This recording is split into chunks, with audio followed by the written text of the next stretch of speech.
হাসির রাজা, জ্ঞানের রাজা, রসিক রাজা।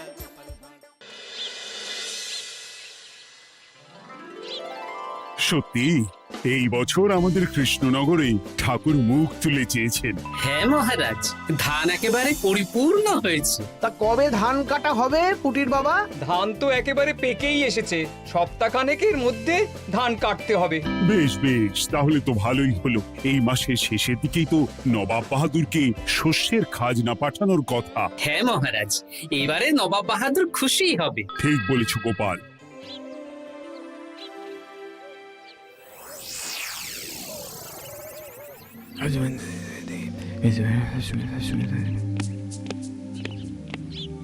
প্রণাম খাম্বাজরাজ। ওই তো কৃষ্ণনগরের মন্ত্রী চলে এসেছে।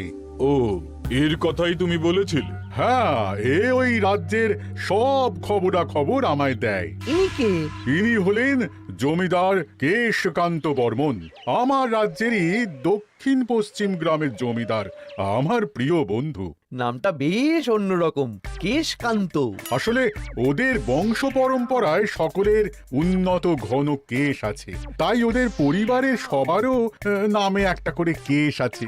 আমি খাম্বাজ রাজের সৌমিত্র এবং সুপরামর্শদাতা। কিছুদিন আগে আমার মাথায় খুব খুশকি হচ্ছিল, মাথার চুল পাতলা হয়ে আসছিল। কিন্তু আমার পরামর্শে একটা তেল মাখতেই মহারাজের মাথার চুল এখন ঘন হয়ে উঠেছে, আর কোনো সমস্যা নেই। বাহ বাহ বাহ, ভালো ভালো ভালো। এবার তাহলে কাজের কথাটা বলে দিন। এবারে তো শুনলাম তোমাদের রাজ্যে অনেক ধান উৎপাদন হয়েছে, তাই স্বাভাবিকভাবে নবাব বাহাদুরের কাছে রাজস্ব অনেক বেশি দেবে, কি তাই তো?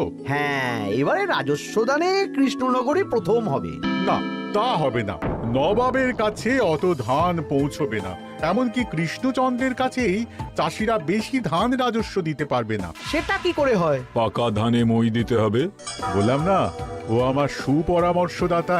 হ্যাঁ, আমার মন্ত্রীকে বাণিজ্যের কাজে বাইরে পাঠিয়েছি কিছুদিন, তাই কেশকান্ত মাঝে মধ্যেই আমার কাছে আসে, গল্পগুজব করে আর সুপরামর্শ দেয়। কিন্তু আমি কি করব? তুমি রাতের অন্ধকারে চাষিদের ধান জমিতে পাকা ধানে মই দিয়ে দাও, এমন ভাবে কাজটা করবে যাতে কাক পক্ষীতেও টের না পায়। আর তাতে আমার লাভ? প্রত্যেক বছর নবাব রাজস্ব দানে বিজয়ীকে 3000 মোহর দেয়, আমি তোমাকে তার থেকে 1000 মোহর উপহার দেব। 1000 মোহর? হ্যাঁ হ্যাঁ, যাও যাও যাও, কাজটা শুরু করে দাও। আচ্ছা।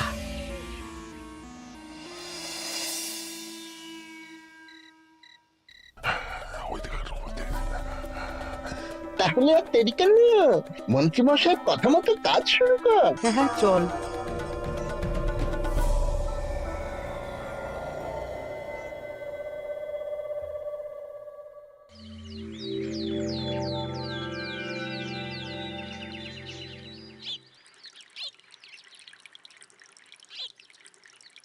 এবারে তো চাষাবাদ বেশ ভালোই হয়েছে। আশা করি নবাব বাহাদুরের কাছ থেকে এবারে আমরাই পুরস্কার পাবো। হ্যাঁ মহারাজ, সারা বাংলায় কৃষ্ণনগরের মতো উৎপাদন এই বছরে কোথাও হয়নি। সর্বনাশ হয়ে গেছে মহারাজ, সর্বনাশ হয়ে গেছে। কি সর্বনাশ হয়েছে গো পুটির বাবা? গতকাল রাতে আমাদের সব জমির পাকা ধানে মই দিয়ে দিয়েছে। সে কি? এবার আমরা কি করব মহারাজ? কাদের কাদের জমিতে হয়েছে এসব? যেই জমিতে তাকাবেন সেই জমিতেই এই কাণ্ড, ধান ঝরে সব মাটিতে পড়ে আছে। এবার আমরা কি করব? হায় হায় হায়, এবার আমাদের রাজ্যের কি হবে? নবাব বাহাদুরকে তো জবাব দিতে পারবো না। বড় বিপদ হয়ে গেল, রাজ্যে গ্রহের প্রকোপ নেমে এলো। ও, আর কদিন পরেই আমার টেকে আসবে 1000 মোহর। ঠিক আছে, তোমরা সবাই এখন বাড়ি যাও। না, আমার মন মেজাজ ভালো নেই।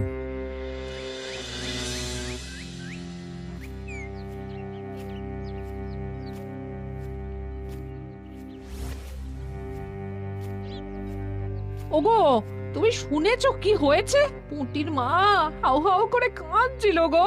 হ্যাঁ গিন্নি, পুঁটির বাবা কয়েকজন চাষি ভাইদের নিয়ে রাজসভায় এসেছিল।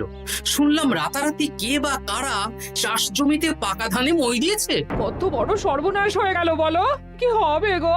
কি যে হবে ভগবান জানে। বলি তুমি পারলে না পুটিদের একটু সাহায্য করো। হ্যাঁ, আমি মনে মনে ভেবেই রেখেছি বুঝলে, এবার বেতন পেলে পুঁটিদের বাড়িতে মাসোহারার জিনিসপত্র দিয়ে আসবো। নবাব বাহাদুরের কাছে মহারাজ খাজনা কিভাবে দেবেন?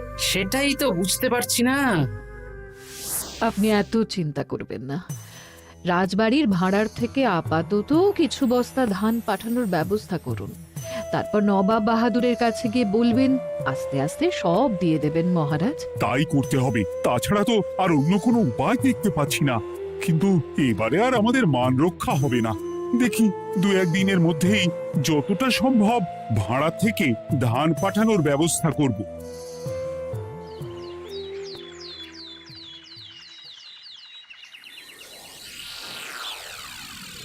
এই বছর 10,000 বস্তা ধান রাজস্ব এসেছে খাম্বাজ রাজ্য থেকে, 7,000 বস্তা ধান এসেছে বর্ধমান রাজ্য থেকে, আর মাত্র 100 বস্তা এসেছে কৃষ্ণনগর থেকে। তাই এই বছরের বিজয় রাজ্য হচ্ছে খাম্বাজ রাজ্য।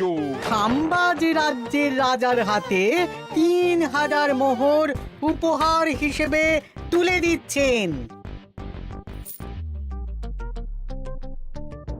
আর কৃষ্ণচন্দ্র, তোমার রাজ্যের এরকম হাল কেন? এবারে আমাদের সমস্ত রাজ্যের পাকা ধানে কেউ বা কারা মই দিয়ে দিয়েছে। সেসব তোমার মাথা ব্যথা, আমার ধান কোথায়? 100 বস্তা ধান রাজস্ব, কম করে 800 বস্তা ধান রাজস্ব দেওয়ার কথা, কিন্তু তুমি তোমার কথার খেলাপ করেছো। এই বছর আমি নিরুপায় জাহাপানা। আমিও নিরুপায়। হয় তুমি আগামী 1 সপ্তাহের মধ্যে আমাকে 5,000 মোহর দেবে, নইলে কৃষ্ণনগরের সিংহাসন থেকে সরে যাবে। এত বড় শাস্তি দেবেন না নবাব বাহাদুর। আপনি অন্তত মাস 6 সময় দিন, আবার ধান চাষ করিয়ে আপনাকে প্রাপ্য ধান দেওয়া হবে। বেশি কথা বলছো কৃষ্ণচন্দ্র, তুমি 5,000 নয় 6,000 মোহর 1 সপ্তাহের মধ্যে দেবে। বেটা গোপাল বেশি পাকা, অত কথা বলতে কে বলেছিল? গোপাল, এটা তুমি কি করলে? হায় হায় হায়! সর্বনাশের সময় যখন ঘনিয়ে আসে তখন বিপদের ওপর বিপদ এভাবেই আসে। আমার পাওনা। আরে এখন না, তোমাকে পাঠিয়ে দেব।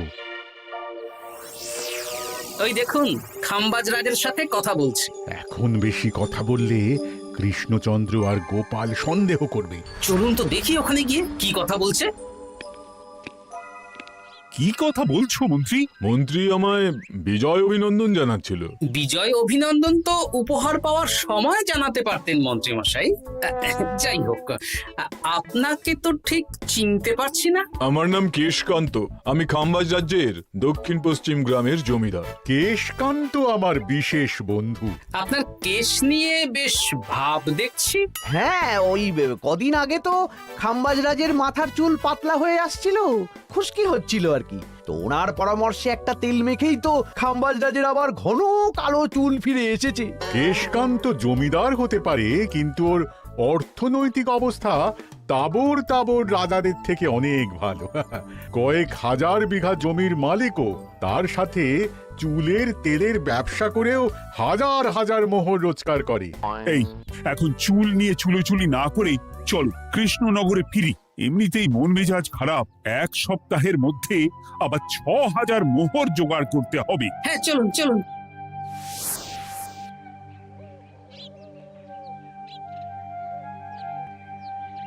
আচ্ছা মন্ত্রীমশাই, আপনি এই কেশকান্ত জমিদারের ব্যাপারে এত কিছু জানলেন কি করে? ওনার সাথে তো আমাদের আজই প্রথম দেখা। হাওয়ায় কত খবরই ভেসে আসে, সেরকম আমার কানেও এসেছিল। সব বাদ দাও গোপাল, মন্ত্রী দুজনেই ভাবনা চিন্তা করো কিভাবে 6,000 মোহর জোগাড় হবে।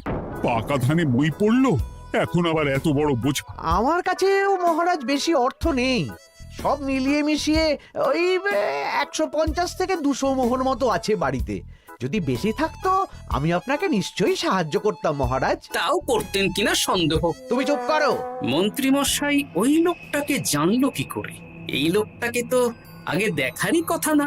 না, ব্যাপারটা নিয়ে ভাবতে হবে। চলুন চলুন।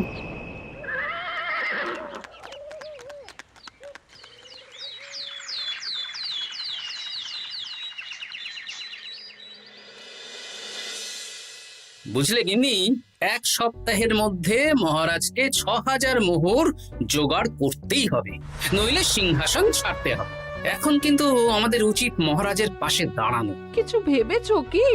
আপাতত আমার বিয়েতে পাওয়া আংটি বন্ধক রাখবো, আর তুমি যদি হ্যাঁ হ্যাঁ, আমার যে দুটো গয়নাগাটি আছে ওগুলো বন্ধক রাখো, পরে আস্তে আস্তে ছাড়িয়ে নেবক্ষণ। দেখি বাকি সভাসদদেরকেও বলবো, যে যতটা পারে, তারপর ভগবানই ভরসা।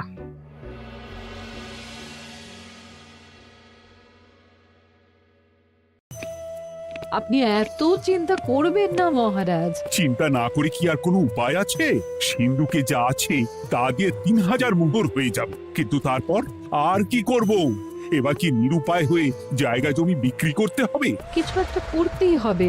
আপনি গোপালকে একবার বলে দেখুন, প্রত্যেকবার যখনই বিপদে পড়েছেন তখন গোপালই আপনাকে বাঁচিয়েছে। দেখি আগামীকাল রাজসভা শুরু হওয়ার আগেই গোপালের সাথে ব্যাপারটা নিয়ে আলোচনা করব।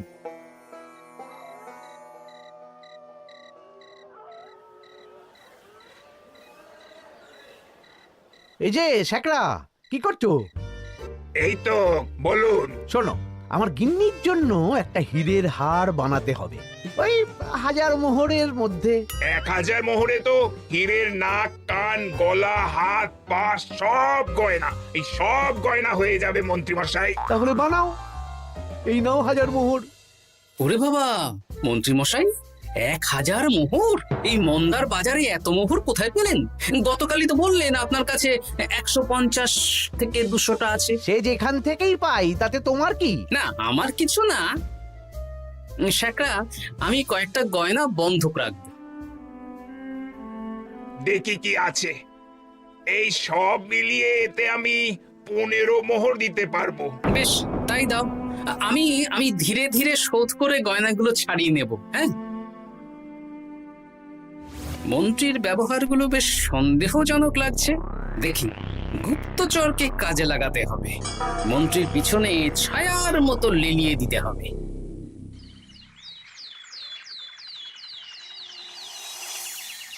মহারাজ, আমি চেষ্টা করছি আপনার এই মোহর কিভাবে জোগাড় করা যায়, আপ্রাণ চেষ্টা করছি। দেখো, আমি 3000 মোহর পারবো, কিন্তু তার বেশি হলে জায়গা জমি বেচতে হবে, হাতে যে বেশি দিন সময়ও নেই।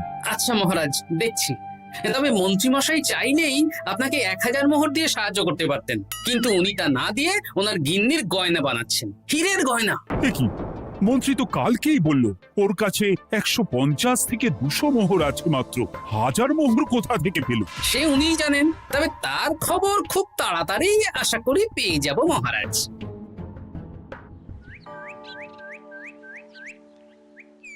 কাজটা একদম ঠিক করলেন না মন্ত্রী মশাই? আপনার কথা শুনে আমরা সবার জমির পাকা ধানে মই দিলাম, কিন্তু আমরা একটা পয়সা পেলাম না।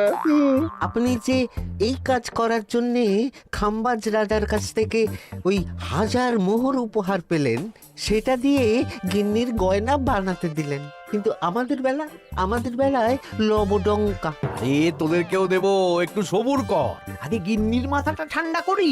না না, আমাদের এক্ষুনি চাই। আরে এক্ষুনি কি করে দেবো, আমার হাত খালি। আচ্ছা আচ্ছা, ঠিক আছে, এই নে 2 মোহর ধর, 2 ভাই ভাগ করে নে, পরে আরো দেবো। এটা কিন্তু ঠিক না। এসব আলোচনা খোলামেলা জায়গায় করা উচিত না। উফ, পরে তোদের সাথে কথা বলবো, এখন যেতে দে, বাজার করব, তারপর আবার রাজসভা আছে।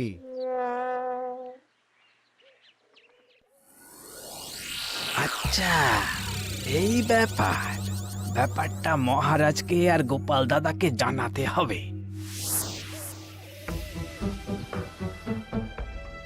গোপাল দাদা, মহারাজ আসল খবর পেয়ে গেছি। কি খবর? আমি একটু আগে শুনলাম। কাজটা একদম ঠিক করলেন না মন্ত্রী মশাই? আপনার কথা শুনে আমরা সবার জমির পাকা ধানে মই দিলাম, কিন্তু আমরা একটা পয়সা পেলাম না। আরে তোদেরকেও দেবো, একটু সবুর কর।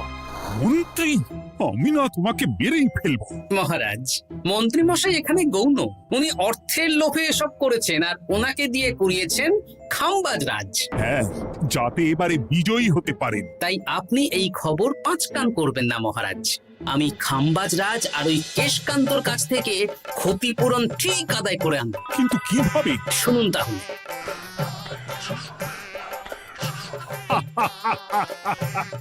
দারুণ বুদ্ধি। তাহলে এখন আসি মহারাজ, কাউকে কিচ্ছু বলার দরকার নেই। আপনি শুধু আগামীকাল সন্ধেবেলা খাম্বাজ রাজের দরবারে চলে আসুন, পারলে নবাব বাহাদুরকেও সঙ্গে করে নিয়ে আসুন। হ্যাঁ,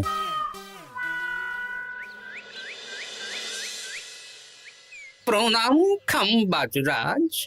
কে আপনি? আমি হতাশ রঞ্জন, পশ্চিমে থাকি। কি চাই বলুন? কিছু চাই না, তবে একটা কথা শুনলাম তাই বলতে এলাম। কি কথা? আমি শুনলাম মহারাজ আপনার মাথার চুলগুলো সব নকল। আমার এত সুন্দর চুল সব নকল? ফাজলামো হচ্ছে।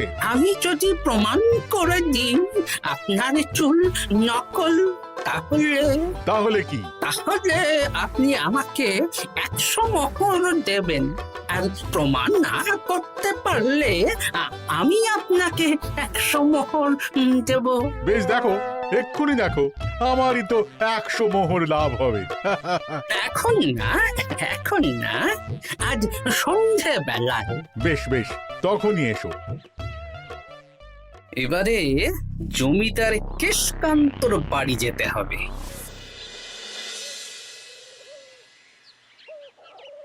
জমিদার মশাই বাড়ি আছেন? কে মশাই আপনি? আমি হতাশ রঞ্জন, পশ্চিমে থাকি। আমি বিশাল ক্ষমতাশালী লোক। কিসের ক্ষমতা? আমি রাজরাজাদের মারধর করি, চুল ধরে টানি, শাস্তি দিই। এসব কি উল্টোপাল্টা বলছেন? খাম্বাজ রাজ আপনার বন্ধু না? হ্যাঁ, প্রিয় বন্ধু।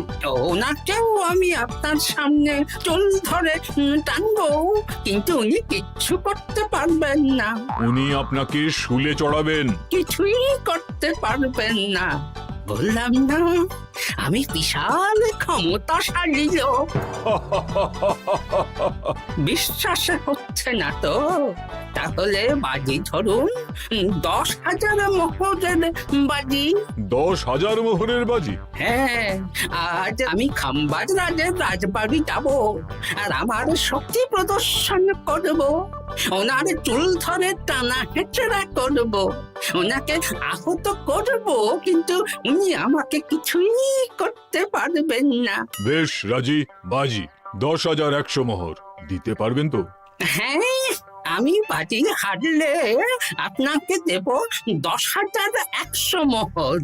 দরকার হলে ওই কাগজে কলমে লিখিত পরিত করে নিন। বেশ, তাহলে তাই হোক। কিন্তু হ্যাঁ, একটা কথা, আমি শক্তি প্রদর্শন করার আগে থেকে প্রক্রিয়া চলাকালীন সময় পর্যন্ত আপনি খাম্বাজ রাজের সাথে কোনো কথা বলতে পারবেন না।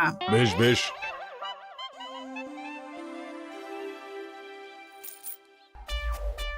তাহলে শুরু করি।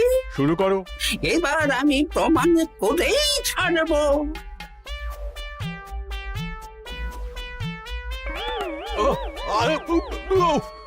লাগছে লাগছে, বাবারে, লাগছে এই সেরেছে। লাগছে, এ তো সত্যি সত্যি চুল ধরে টানছে। লাগছে লাগছে, বাবারে, বাবা। ওরে বাবা রে বাবা, কি শক্ত! এ কি, খাম্বাজরাজ কিছুই তো বলছেন না? তাহলে কি আমি হেরে গেলাম? না না খাম্বাজ রাজ, আমার ধারণা ভুল, যা শুনেছি তাও ভুল। এবার বিশ্বাস হলো তো? দাও দাও, এবারে 100 মোহর দাও। দিন কেশকান্ত মশাই, আমাকে 10,100 মোহর দিন। এ কি, ও তোমাকে 10,100 মোহর কেন দেবে? ওনার সাথেও তো বাজি ধরেছিলাম। কি বাজি? আপনার এখান থেকে বেরিয়ে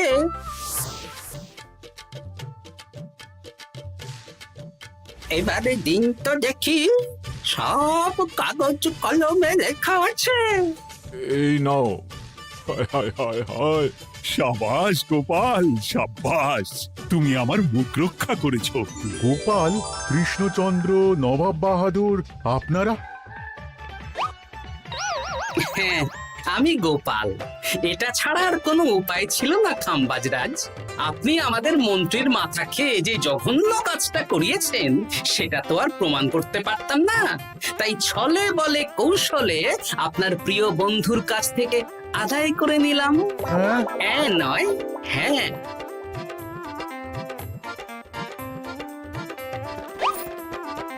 এই নিন মহারাজ। এতে কত মোহর আছে? 10,100 মোহর।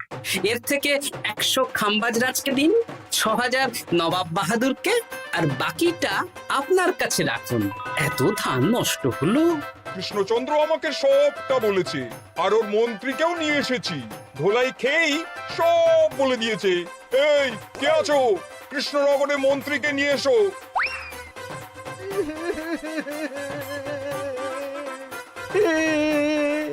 মার খেয়ে আমি সব বলে দিয়েছি খাম্বাজরাজ। উদ্ধার করে তো জাহাপানা, আমাকে ক্ষমা করে দিন। এর কোনো ক্ষমা নেই। তোমাকে আমি কারাগারে বন্দি করব। হায় হায় হায়, সামান্য টাকার লোভ করতে গিয়ে পুরো মাঠে মারা গেলাম।